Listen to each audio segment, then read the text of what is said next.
Okay, so welcome everyone to Still Stace, or the journey to Still Stace, my gay Christian coming of age story. My name is Greg Newton. I am the co-founder with my partner Donnie Jokum of the Bureau of General Services Queer Division. And the Bureau is a queer bookstore, event space, cultural center that my partner and I founded in 2012, and which has been hosted by the LGBT Community Center since 2014. And we are happily reopened as of July. And we've been doing in-person events as well as continuing to do virtual events, which is something that the pandemic gifted us with, was or encouraged us to do, was to host some online events, which has been great in terms of connecting with authors and audience members who are not in New York, which has just been really great. So some good stuff. The other good thing that came out of the pandemic is we finally launched an online store. So I put a link in the chat function to Stace's book on our online store, so you can purchase that there. I just realized though, if you're in Canada, email me, because right now our online store is just set up to handle US sales. This happened a couple of weeks ago where I was like, oh right, most of our audience is in Canada. We love Canada. We've done many events with Canadians since the beginning. We appreciate it. We've had a lot of love from Canada. Ted Kerr, who's a really great activist, HIV activist, and one of the founders of What Would an HIV Doula Do, which is a really great collective working with HIV positive people. Ted was also really great in helping us found the Bureau. But enough about the Bureau and our history. Let's get started with this event. And I wanted to say before I read Stace's bio and we get started, that if you have questions, you can put them in the chat function, and or you can ask them when we get to that part. So let me introduce Stace and we will get started. So Stacy Chomiak is an artist in the animation industry, getting her start on the well-loved series My Little Pony, Friendship is Magic. While she continues to lend her talents to various children's animated shows, she also illustrates children's books. She lives with her family, happily nestled amid the tall trees of the west coast of Canada. Stacy identifies as a gay Christian and loves to advocate for the LGBTQ community and have conversations around faith and sexuality. When she isn't furiously sketching, Stacy is likely to be out for a jog, critiquing her favorite Hitchcock film, or encouraging her children to dance with her to Whitney Houston. So please welcome Stace Chomiak. Thank you so much. I appreciate the silent little clapping. It's always on Zoom, it's always appreciated. Well, yes. Thank you, Greg, and thank you for everyone for being here. It's just like you said, it's so nice to be able to connect with people all over, which is a nice, really nice thing with Zoom and, you know, the pandemic, being able to connect with people, you know, where I am to where you are. And so it's awesome to be here. So I have a little presentation about sort of how Still Stace came about and just the story of it, and sort of obviously intertwined with my own story. And so if there's anything that comes up along the way about any of it, yeah, feel free to enter in the chat, or feel free to just surprise us at the end. I'm open to, I've been asked lots of stuff and I'm always interested to hear what people are wanting to know. So let me share my screen. I think that worked. Everyone can see that, hey? Awesome, okay. So, yeah, as Greg said, this is called The Journey to Still Stace.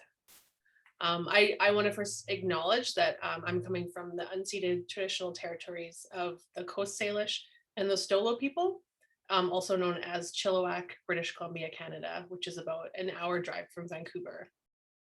I want to thank them for the honor of being a guest on their lands. Just gonna move my windows around. There we go. So, hi, I'm Stace. Stacy Chomiak is the full name. I identify as a lesbian person of faith, an artist, a writer, a wife, a mom, and yes, all my friends call me Stace, and a lot of new people that now I'm meeting call me Stace, which I love. And my pronouns are she, her. So starting at the beginning, not too much at the beginning, but I'll do a brief overview. There's little old me growing up. I grew up in Winnipeg, Manitoba, Canada, which is about it's about an hour from the U.S. border, just above North Dakota. So we would go over to Fargo often with our family that was our big trip, going to Fargo for shopping, which was like really exciting for us. And I grew up just as like a little wild dreamer, and I was always obsessed with art and animation.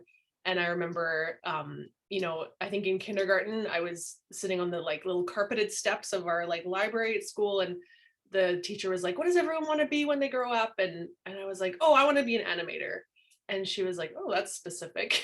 You're 6 years old." So I just remember that really clearly. I just was enthralled with just the magic of Disney, and just the idea that people drew these things that gave you feelings. And it was just, I just found that so incredible. So I would annoyingly always talk about all that. So yeah, here's me a little bit older. I grew up in a really conservative evangelical family. We were middle class. My dad owned his own business. I have one brother, and my mom, stayed home with us. She was a teacher, but she stayed home with us for most of our growing up, which was really nice. She was always there and able to kind of, do dinners and, be there whenever we needed her. And we belonged to a pretty large, church, evangelical church that my mom had grown up in as well.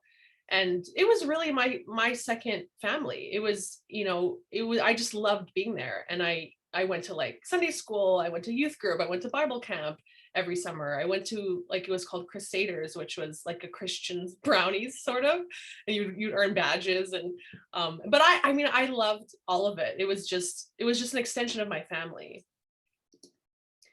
And as I got older, like I love music, so I would listen to like every single Christian music album. I'm sure I know like even all the old school Christian music artists.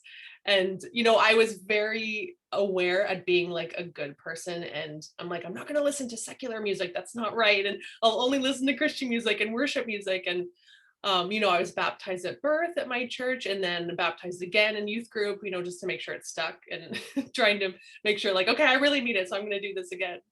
And just the idea that God and Jesus were just a huge part of my life, and that was just a totally normal thing for me. It just was. And I was actually really good at being, this good church girl. I think I was pretty good at it anyway. And I think I learned through my experience in church and through sort of having like mostly only Christian friends. And I learned that, you have to be good, and what even is good. But growing up thinking like, well, you can't swear, and you can't drink, and you can't watch like bad shows, and you have to be kind to everybody, but you have to be a certain level of good in order to get into heaven. And that was something I think I just learned. And whether or not, in Sunday school that they specifically said these things, but I think there was a lot of evangelical fear that they sort of put into you. You have to make sure you do the right things and live the right way in order to get into heaven. And when you're little and you sort of take that in, it's really scary. So you want to make sure you're doing the right things. But for me, I was like, this is easy. I think I'm a good person. I'm pretty good. I'm going to be fine. And then I turned 16, and a lot of my friends that I was around, they started having all these crushes on boys. And I was like, oh, that's interesting. I do not feel anything, but I would I would pretend, and they'd be like, oh, he's so cute, and his hair, and I'm like, yeah, no, okay. I would just kind of go along with it to fit in. And I just didn't think that much of it, but I did think that's kind of strange that I didn't feel anything. And I did realize at the same time, though, that I kind of wanted to be around certain girls all the time. But I really did not know what that meant. I just thought like, oh, well, we're really good friends, or I think she's really cool, or I admire her. So I kind of, those things were sort of happening at the same time.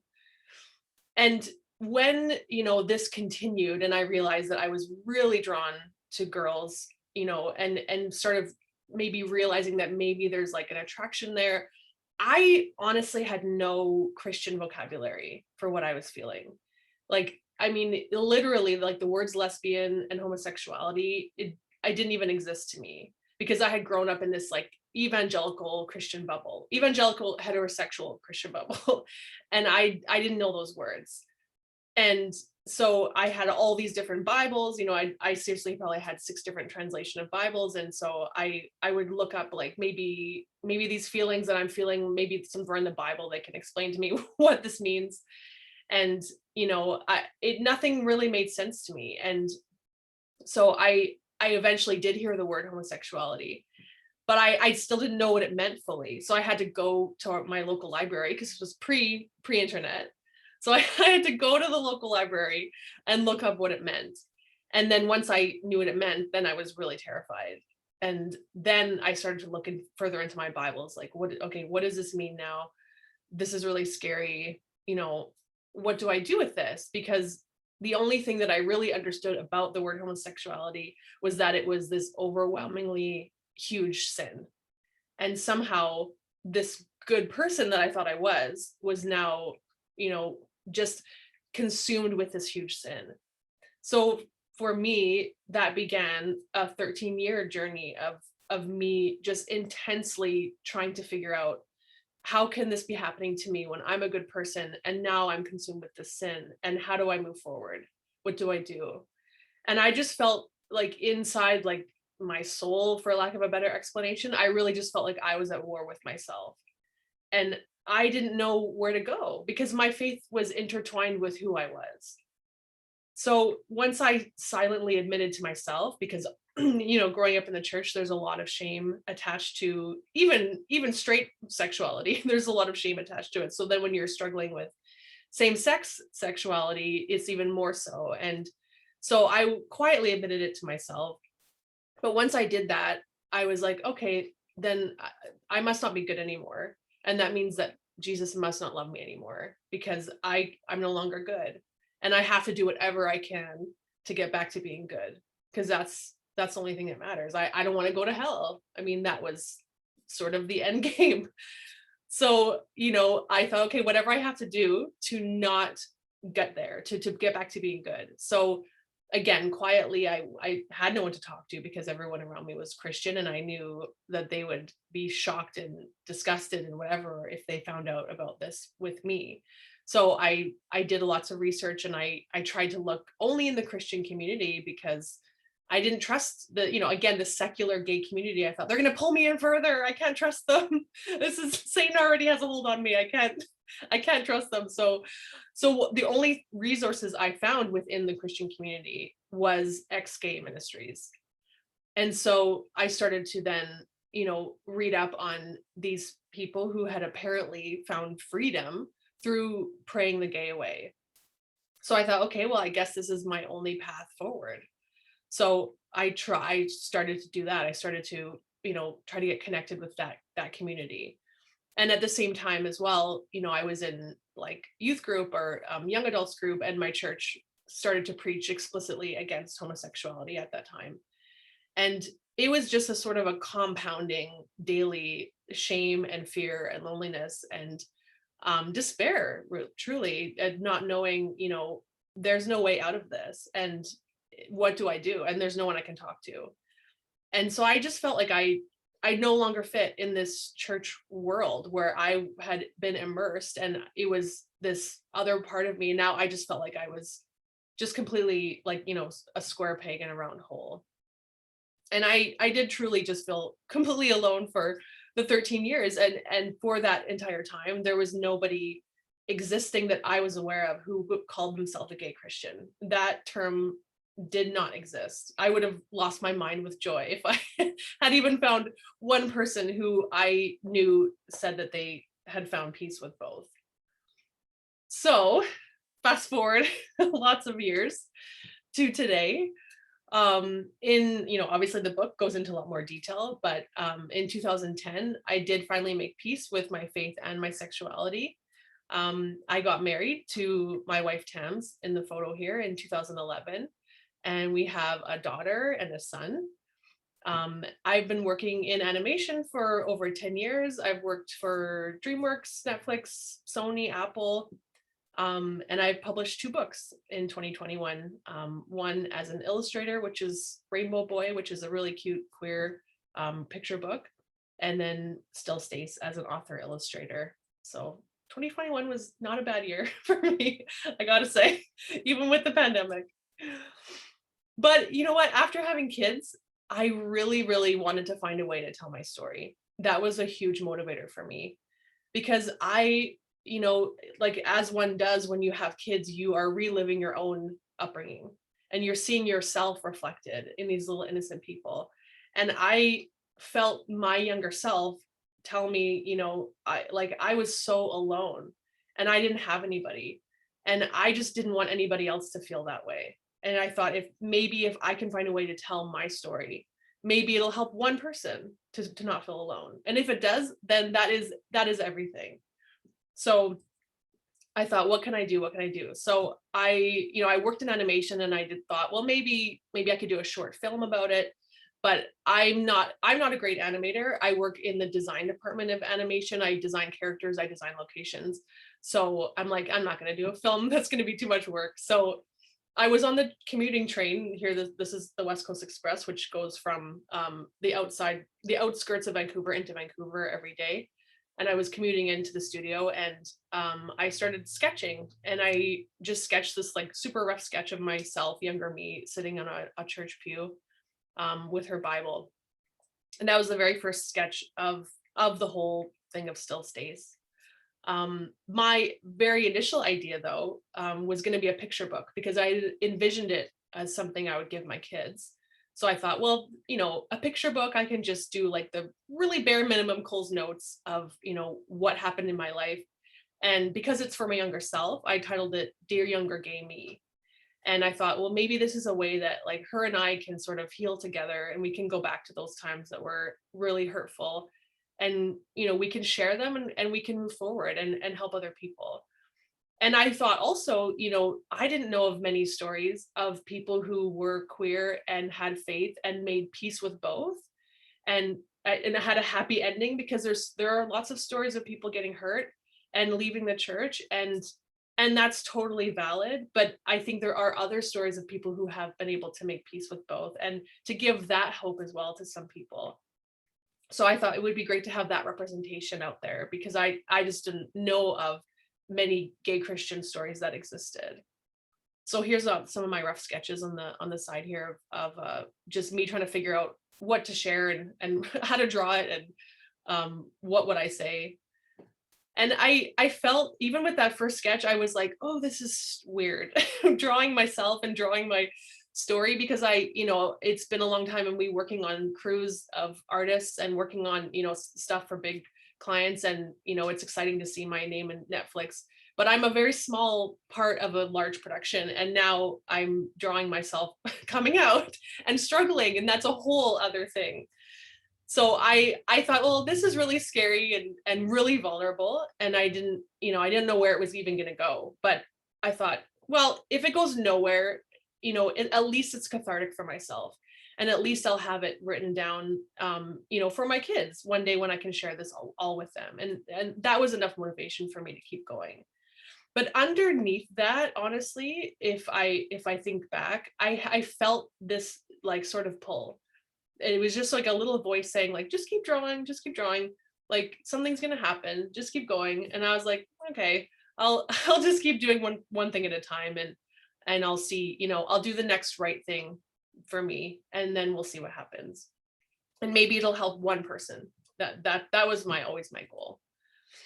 So a few weeks after those first really rough sketches, I actually had 4 concept illustrations, one like this one here, and a manuscript of about 1,200 words for the picture book. This is, one of the first illustrations of me, little me, sitting on my bed with all my Bibles and just sort of like, sad and lonely and scared.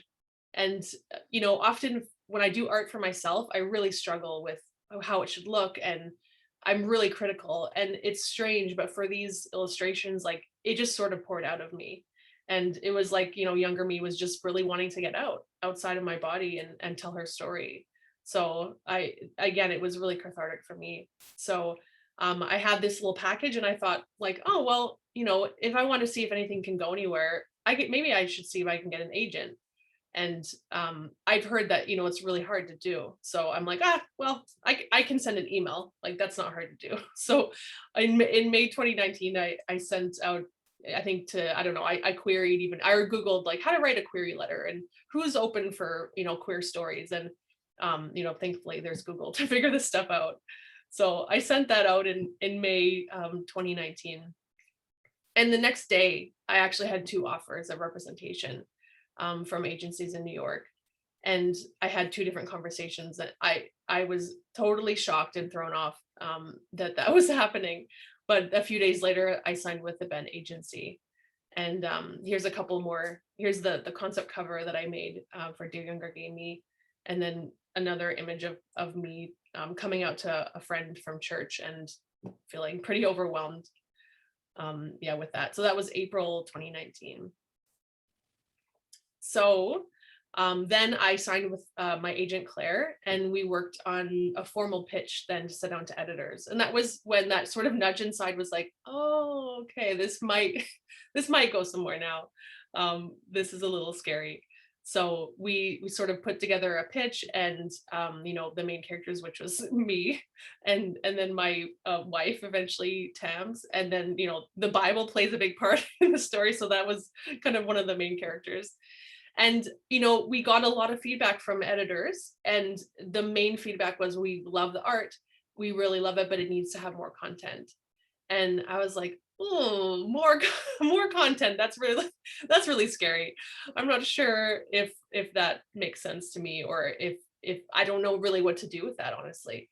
But I thought, well, I'll trust my agent. I'll trust the feedback of people who know what people are wanting to read.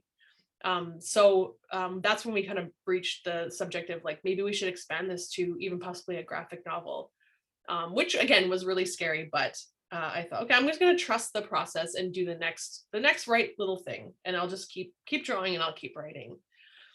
So after we kept kind of working on this, and I thought, well, it needs to be quite a lot longer. So I kind of wrote a little tiny chapter of what I was thinking that they were looking for. And then I sent it to Claire, and they said like, this is really good. Like, keep going.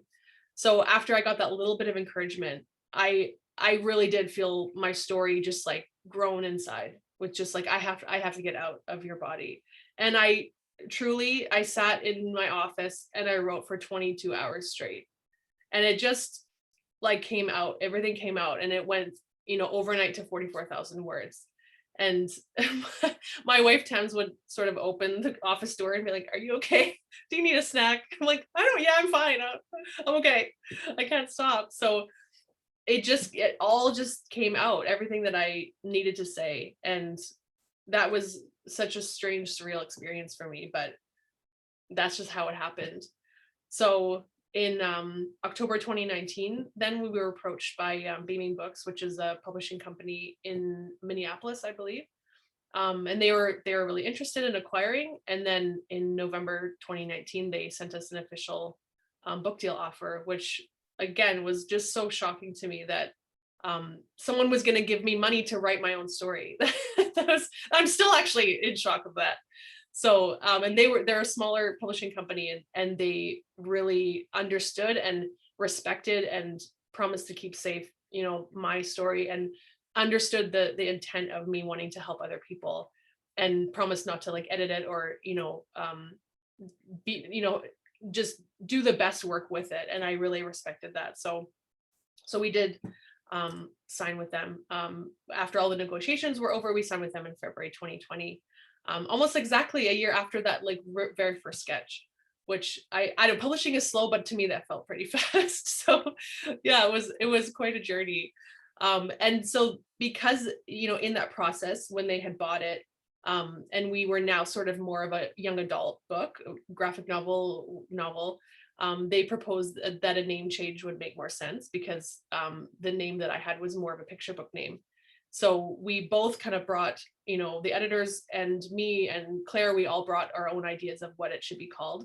And they actually came up with Still Stays, because it was a part of a line that I had written in the manuscript. And so everyone sort of voted, and we all landed on that, which at first, again, I kind of winced because I was like, it's a lot of me. It's my name now. It's my story. It's just a lot of me, but it has a nice ring to it, I guess. It's catchy. So yeah, we landed obviously Still Stays, my gay Christian coming of age story. And then here's me now that I had an editor. We sat down and I sort of made a timeline of my whole life, outlining just the main events of like things I should share, things I should talk about. You know, now that I'm opening this up, you know, with an editor, what do we do? Which again felt like, here's all my diaries. Why don't you read them and critique them for me? That felt really scary. So in March 5th, 2020, the official announcement went in Publishers Weekly, which was a really exciting moment.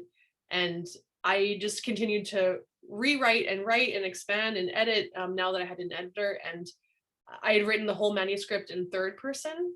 And that was one of the feedback from my editor, and sort of generally was like, we should change this to first person so that the readers can connect with you more. And I found, even for myself, to go back and rewrite it in first person was a big shift for me to sort of access myself and access, you know, the hurt and the pain.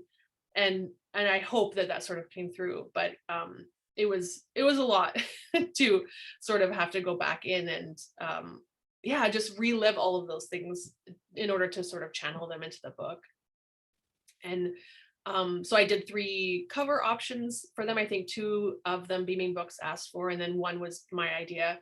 I can't even remember which was which, but here's the rough sketches. And so because the book starts out when I'm at camp, at Christian camp, we thought we would do a couple ideas with me at camp, which everyone's always interested in camp stories, including me. I don't know why camp is such a fun location. So I did these, and yeah, and then they chose option 3 for the cover. And also we did decide to age up the character, because again, it's no longer a picture book, and you know, younger me was still teens and then older through the book, so it needed to look like it wasn't a little kid anymore.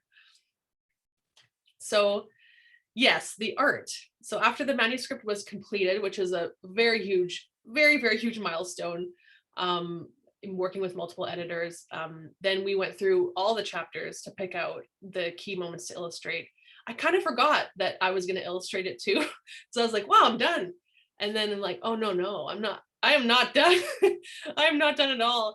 And Naomi, my editor, was like, well, we'll just do like 3 or 4 illustrations per chapter. I'm like, that's not bad at all. And then we did the math, and I was like, 99 illustrations I have to do.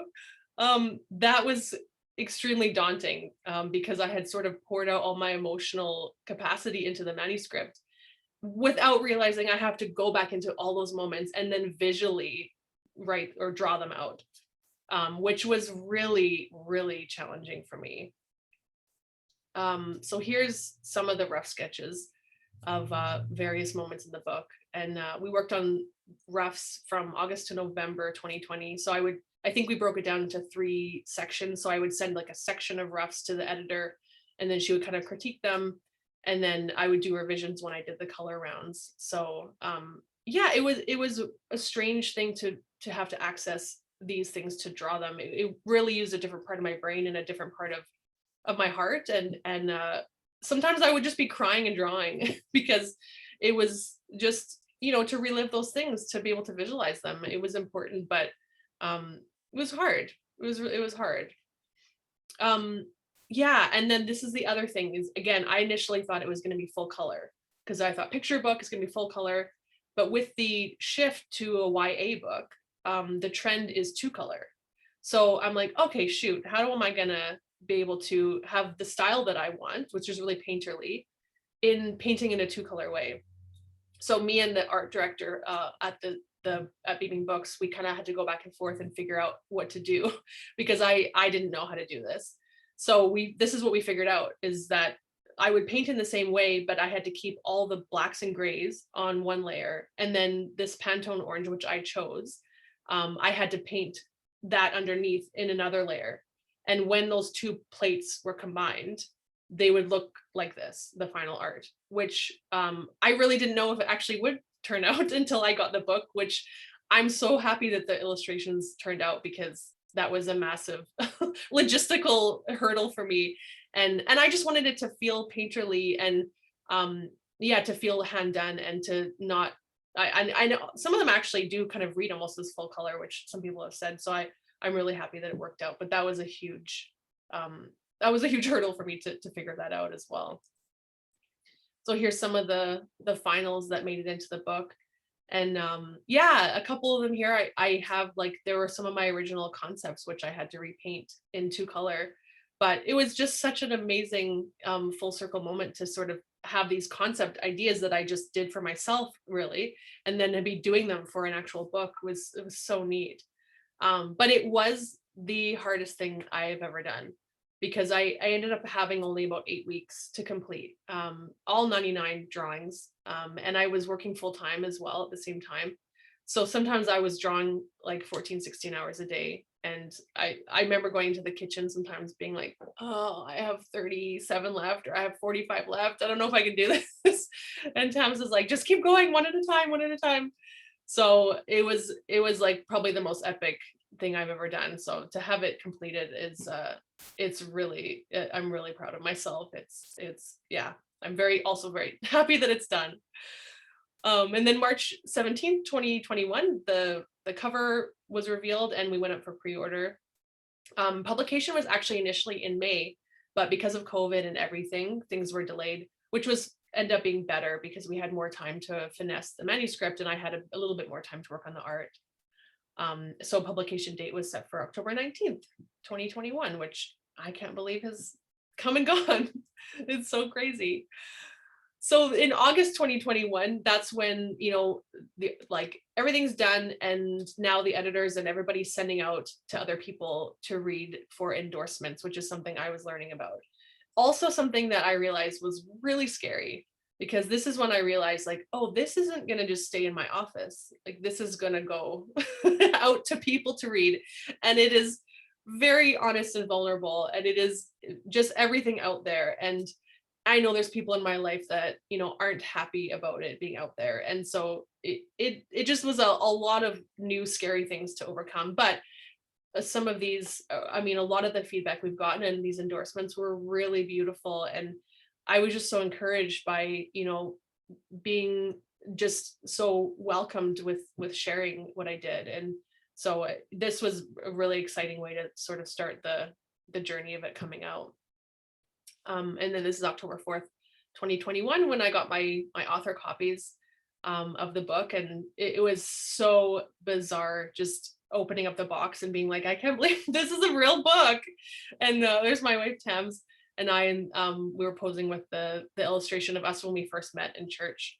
And yeah, just the fact that it's in a book and it's like, the full circle thing, it was so amazing. And life, you never know when these things will happen.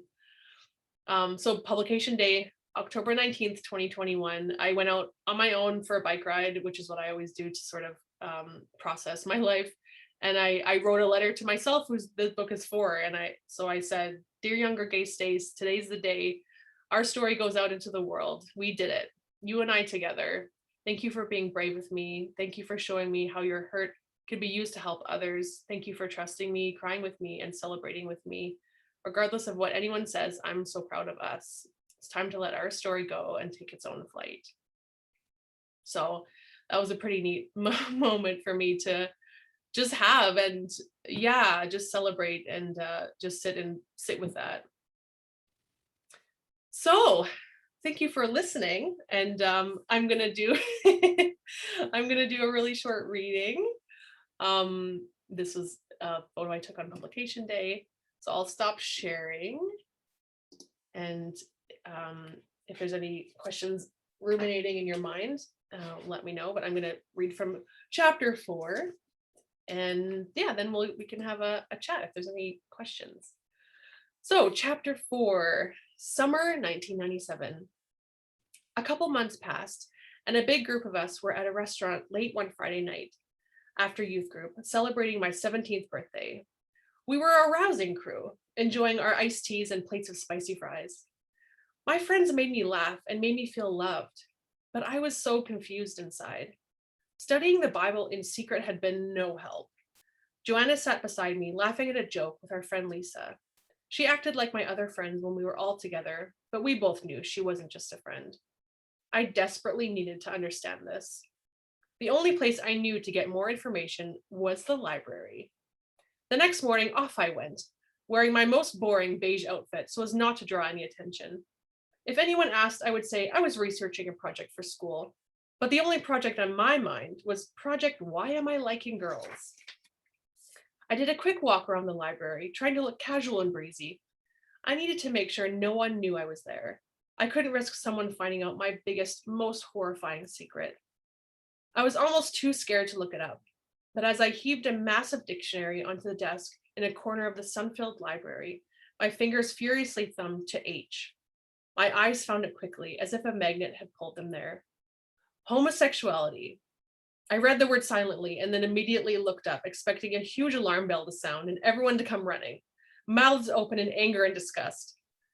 I took a deep breath, realizing no one was even close by, and returned to the word in question. Homosexuality, the quality or characteristic of being sexually attracted solely to people of one's own sex. Oh no. When I read that, something resonated inside, something I identified with. I closed my eyes, partly wishing I hadn't read those words, but also grateful for some proper understanding. I read the entry again, slower this time. Homosexuality, the quality or characteristic of being sexually attracted solely to people of one's own sex. C, lesbianism. What? What is lesbianism? Now the curious part of me needed to know. It rose up and shoved aside the fear part. I flipped over to L as fast as humanly possible. Lesbianism, sexual attraction or sexual activity between women. My mind flashed to lying on top of Joanna while we kissed, and the vibration of fear and embarrassment was almost too much. It made me want to throw the dictionary across the room. Intense shame sloshed around in my body. Is that what that was? Sexual activity between women? Lesbianism? No, it couldn't be. I touched the silver cross around my neck and pulled it back and forth on the chain, trying to calm myself. Kissing and doing more with Joanna was wrong. I knew that. Maybe I was just giving into some weak moments, but lesbianism? Not me. No way. That's not me. I'm Stace. Good kid, good person, good Christian. I didn't know much about those words, but I knew they only meant sin. Big, huge, devastating sin. I could feel what people in church would think and say, and it made me want to crawl in a hole. I have to do everything I can to stay far, far away. That is it. Dun, dun, dun. Thank you so much for listening. Thank you so much, Stace. That's really great. Congratulations. Thank It's you. a really inspiring read. And I wanted to ask you about how it's been having it out in the world and sharing it with people. And, you know, who have you shared it with? What kinds of events have you done?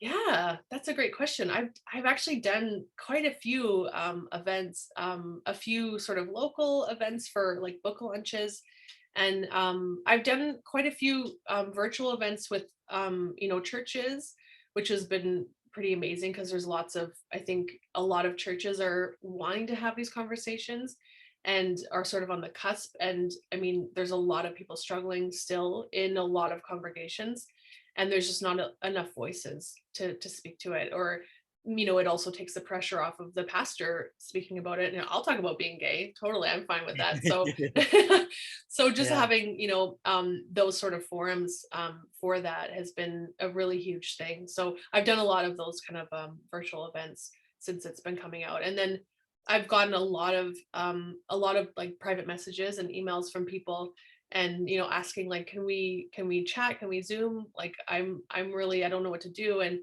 I'm so happy to be there if I can be for people, and just like set aside half an hour and just listen, and like just be that person that I never had, and come along somebody and just be like, hey, I know it's hard, and I don't have all the answers, but like I see you. And that's integral, I think, for all of us. We just want to be seen and sort of met with where we are. So yeah, I don't know if that answers. It's kind of a long Yeah. I want to come back to some things, but I see we have a question from Blair.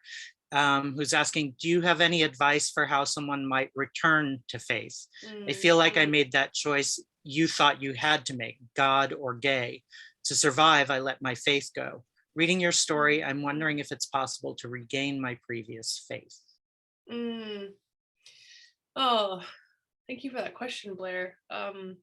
Yeah, that's, I'd love to chat more with you, like privately, if you wanted to reach out after about that. But yeah, I think for me, it was realizing that like I never felt that whoever God, he or she or they, whoever they are, they never left me and they never stopped loving me. And it was me who stopped loving me. And it was the community around me that was telling me messages that they believe that I believe are incorrect. And I think that's sort of the hugest sort of saddest thing in all of this, is that so many people are believing the messages that are actually from quote unquote God's people and not from God at all. And so I would encourage you to like just get really quiet and still and listen to what do you feel, because I believe that, you know, we're all spiritual beings, and I think that there's a way we can kind of return to that. And that doesn't necessarily even mean like you have to go back to a church or you have to start praying or reading your Bible or whatever that looks like, but where can you get into a space where you can just listen, and what does that look like, and where do you feel awe? And you know, for me is like getting outside in nature, and I just feel a sense of awe. And for me that's like my own church too. Like I do go to a church, but this is just as important for me, is getting quiet and just having that space to just listen and be with, you know, myself, and be with, I don't know, the universe or the things that are happening, and get more connected to the spirituality again.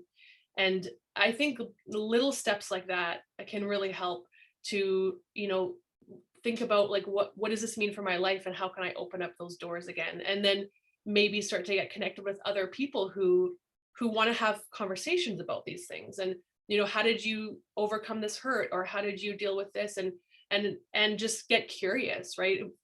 If we're curious about things, I think it allows us to sort of be expansive and be opened up more, and to sort of learn and to work through the hurt and the anger. And that was one thing that I really was hoping as I move forward, is to not speak or share with any sort of anger, because you know, be honest about the hurt, but people can tell when there's sort of an anger and a defensiveness, and I think that that can be a barrier. So, you know, just trying to sort of approach things with, you know, a healing way.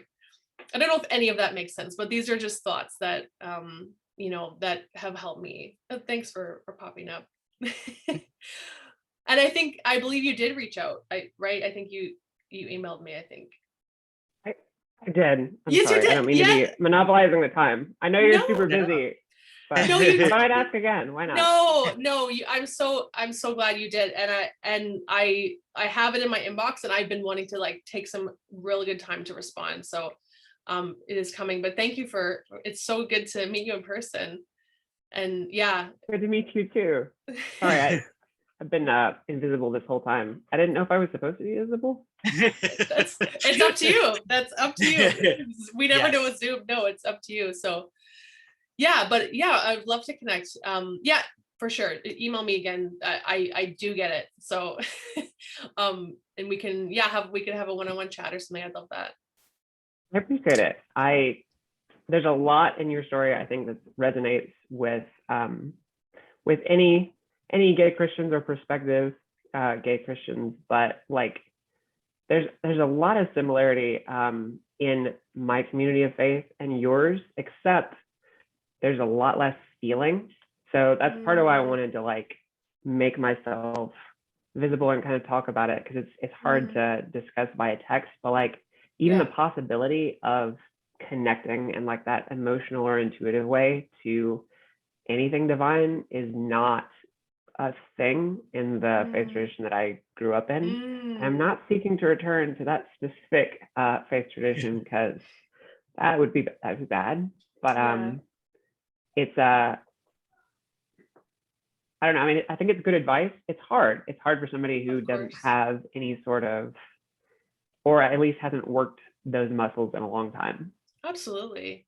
Yeah, that makes a lot of sense for sure. But I think it sounds like there's a desire to try something. And I think that's where everything starts, is just a little bit of desire. So yeah, I'd love to chat with you more about that. Thank you. I will quiet now. No worries. Thanks for popping in. Appreciate it. So Stace, what other kind of work are you doing? I mean, aside from the book, you're kind of an activist now, yeah? I Or- guess I'll take that on, Greg. Or the book is activism. I guess yes, it is.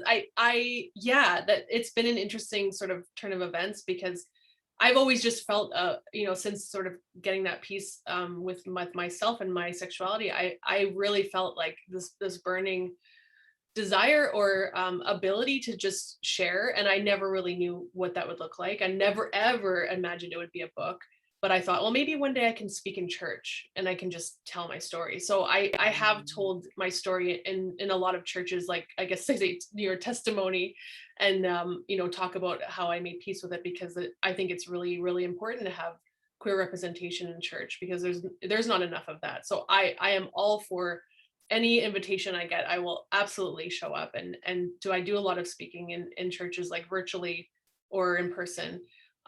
So I hope to continue to do that even more, and I hope that the church or the book gives more exposure for that, not because I want to get myself out there, but because I want to represent the stories of myself.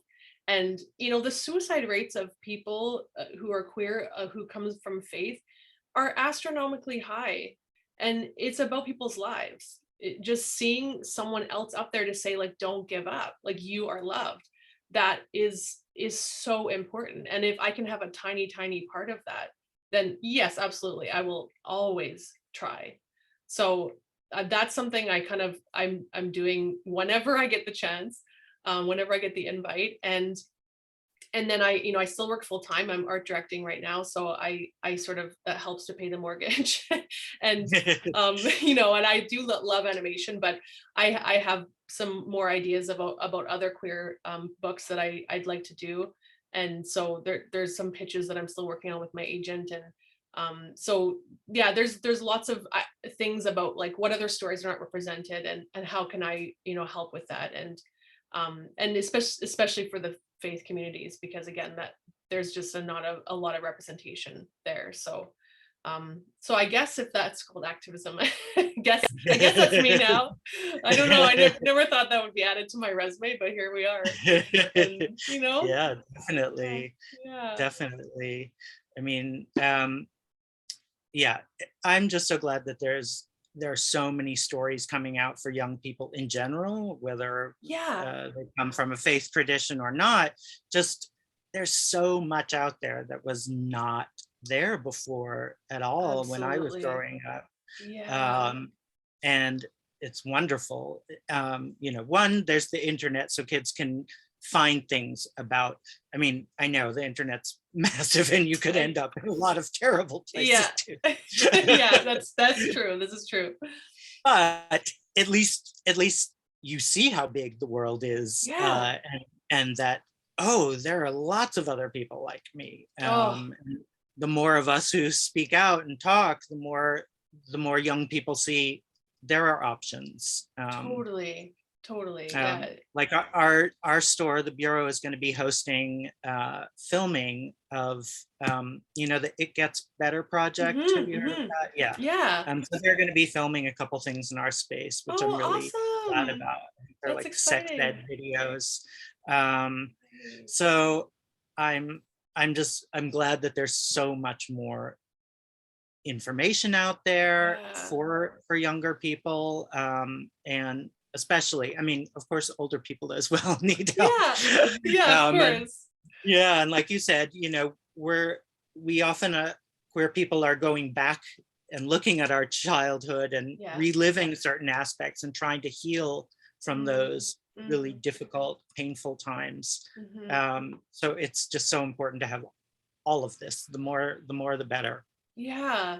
I mean, the book is geared for teens, but I've had so many messages, probably more so from people like, my age or whatever, like adult people who are like, I can't believe my story is reflected. And, I'm just like crying, and it's something I never thought I'd see. And that's such a gift, because we don't often know what we need sometimes until we see it, until we have it. And Yeah. then we can sort of begin that healing process, maybe, or at least feel validated in that trauma and that hurt. So yeah. I'm wondering if the church you grew up Mm, in, have mm. you had much interaction with that church afterwards, or any? No, well, and not really. Obviously, that was in Winnipeg, which is I live in BC now, which is the other side of the country. And Yeah. but my, both Tams and I family are all back still in Winnipeg, and my parents still attend the sort of church connected with that. So yeah, so there's, I'm sure, a lot of talking within those circles. I haven't heard directly from anybody. I've heard a lot of silence, which I know what that means. Yeah, So silence can be loud. that is exactly right. Yes. So, but that was one of my fears in writing this, like, fear for my parents, because they're still on their journey of trying to figure things out, and not really being affirming, and a lot of that community still is there. And I thought, well, this story isn't for them.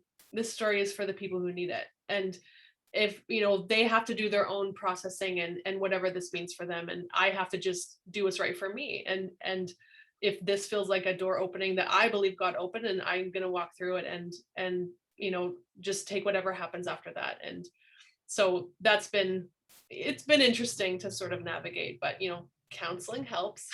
Therapy is Yes, really good. We all can yes, benefit from that. So absolutely. yeah, but no, I haven't heard directly from anybody specifically, but I'm sure that there's lots of conversations about it.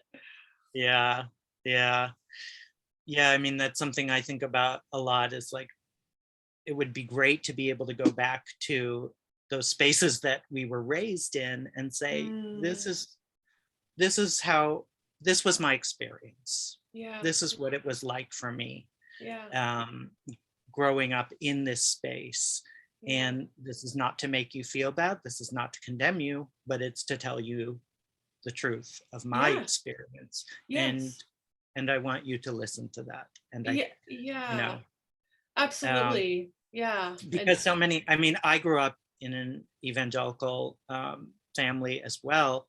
mm, And I think, so often we leave those places, yeah, those geographically, we leave those hmm, places, but also just like, for me, it was like, okay, I am done. yeah, It's behind me now. yeah, But I would like to go back and have people from my childhood know what that was like, and so mm, that they can grow and know and become kinder and more compassionate yeah. people.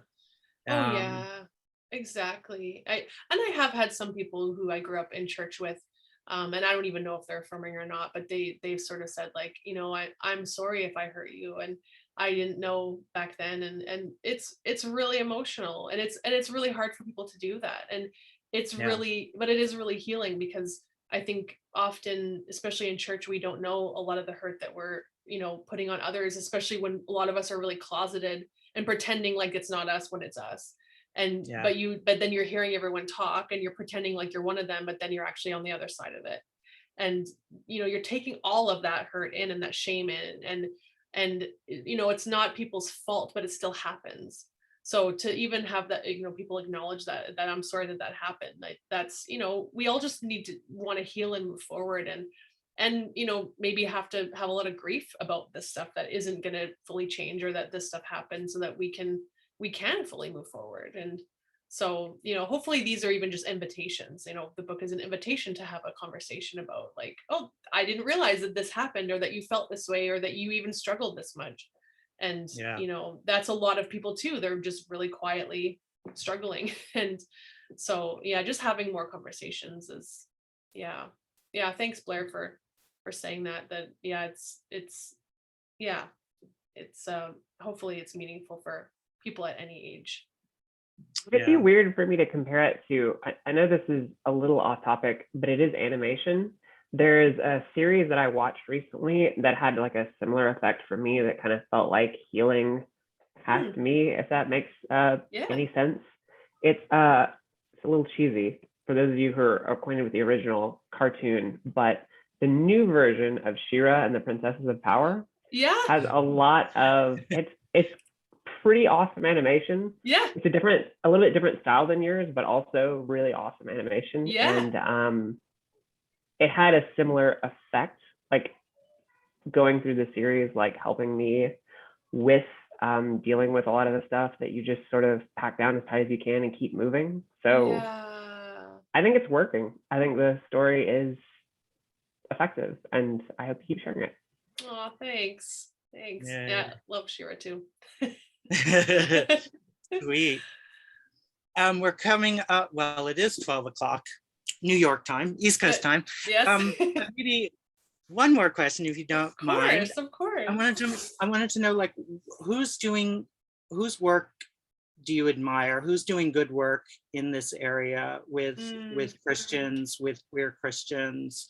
Is there an organization that you really love, or individuals that you want to name who are doing good work, writing good books, or Yeah. having good conversations? Yeah, that's a great question. Yeah. I mean, I have a lot of friends at QCF, which is Q Christian Fellowship. That's an organization that used to be called Gay Christian Network, but they've since changed a few years ago. So they're doing a lot of great work with the transgender community and just the queer community in general. And they have annual conferences, which I wish it was a little bit easier for us Canadians to get to. Traveling is a little complicated right now. With everything, but and I did a virtual event with them as well. So they're amazing to get connected with, and they have online groups, and they have groups for parents of struggling kids, and just lots of resources. Justin Lee, who founded GCN, Gay Christian Network, and he wrote a couple books, and his memoir Torn was a huge help for me, and we've become friends. And he was the first gay Christian that I heard of in 2010, and so he's just been sort of a beacon for me of how to be kind and be open and to share and to just have tough conversations and meet people in the divide sort of we're all in a journey, and so we don't have to all be 100% of where we are. Like, if you're still trying to figure this out, it's still okay to talk through these things. So I think it's really important to have those people around. So and Julie Rogers is another one that her book Out Love just came out this past year. And she was in that documentary Pray Away on Netflix. Yeah, so her memoir also is a really good one. I still haven't watched. You know what? To be honest, I haven't either. Because of being involved with the Ex Gay Ministries, I don't know if I'm ready to watch it, and so I'm doing self-care with that. And also because I'm fully aware that this whole thing with my book has exposed me and made me really vulnerable. So I'm aware of that right now too. So I'm like, okay, there's certain things I know I'm not great for me right now, but I'll get there. And it's so important, and I'm so glad it's out there for people who don't know those stories. Yeah. But for those of us who have been involved, we have to take good care to not sort of re-traumatize ourselves. So, but her work is awesome too. I do on my website, stacychomiak.com, I do have LGBTQ Christian resources on there.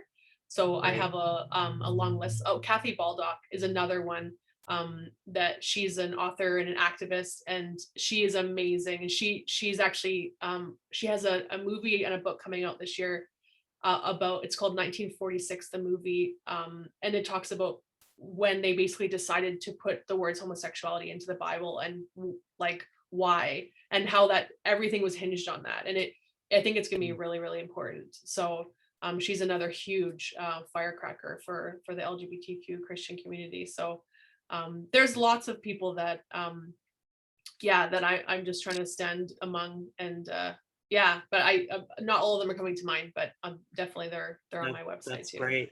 Yeah. Yeah.